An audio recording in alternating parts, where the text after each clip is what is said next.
बाई संजय चौहान जी।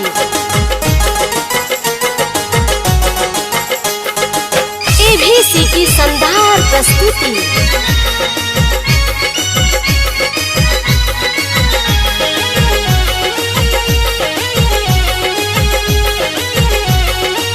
एबीसी की शानदार प्रस्तुति।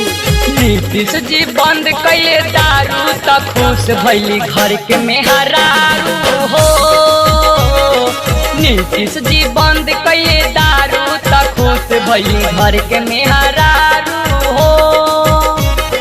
घर के मेहरारू हो, घर के मेहरारू, घर के मेहरारू हो, घर के मेहरारू। अब पिया पीहे न दारू त खुश भई घर के मेहरारू हो। अब पिया पीहे न दारू त खुश भई घर के मेहरारू हो। चुन्नू डीजे साउंड त्रिपुरा बाजार।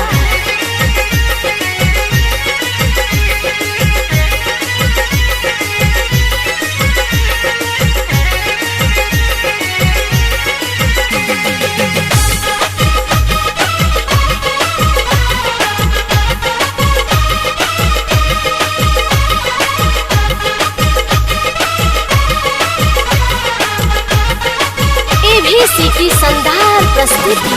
लोगवा से जवन कैले रहले वादा, सारा पिया करके टूट गइल आदा, के गइल आदा, के गइल आदा।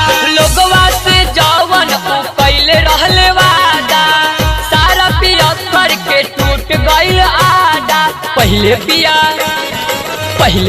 रहे उ बारू त खुश भइली घर के मेहरारू हो।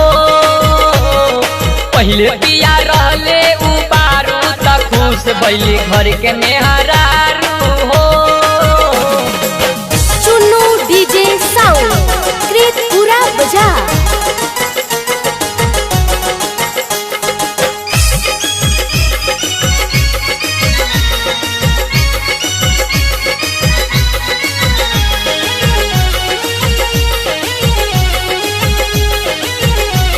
एबीसी की शानदार प्रस्तुति। घरवा के रोज रोज के छूटल डरामा, पेंशन के पैसा बचही अब आमा, कहीं अब आमा, कहीं अब आमा। घरवा के रोज रोज के छूटल डरामा, पेंशन के पैसा बचही अब आमा। अब ना मरद खइहे झाड़ू त खुश भइली घर के मेहरारू हो।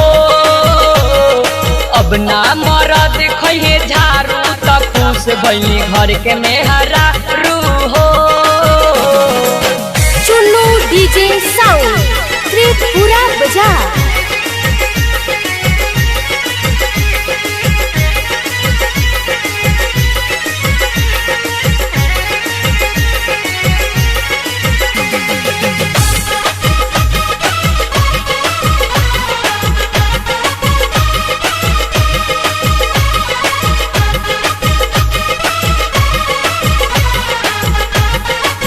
एबीसी की शानदार प्रस्तुति। जुग जुग चले नीतीश सरकार हो। मुन्ना के अपन बदला विचार हो, बदला विचार हो, बदला विचार हो। जुग जुग चले नीतीश सरकार हो। मुन्ना के अपन बदला विचार हो। गुड्डू मंजीत छोड़ले दारू त खुश भइली घर के मेहरारू हो। गुड्डू मंजीत छोड़ले दारू त खुश भइली घर के मेहरारू हो। घर के मेहरारू हो, घर के मेहरारू, घर के मेहरारू हो, घर के मेहरारू। अब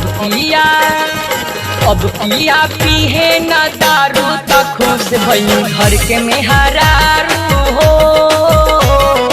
अब पिया पीहे न दारू त खुश भइली घर के मेहरारू।